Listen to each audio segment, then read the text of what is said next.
When you say freeze-drying equipment, Turkey, it is not like household appliances or home freeze-drying machines, which are very small. The demand for freeze-drying equipment in Turkey is very large. These freeze-dried equipment usually refers to large, medium, industrial freeze-drying machines or commercial freeze-drying machines.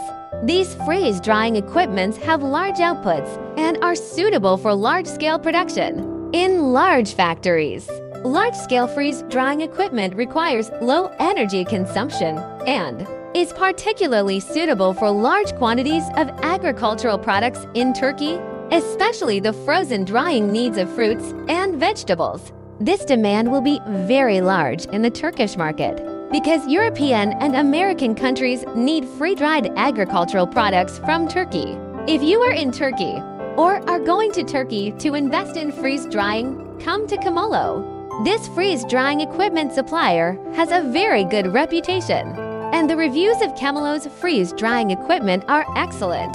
You can't go wrong by choosing Kemolo because this freeze-dryer manufacturer only produces freeze-drying equipment.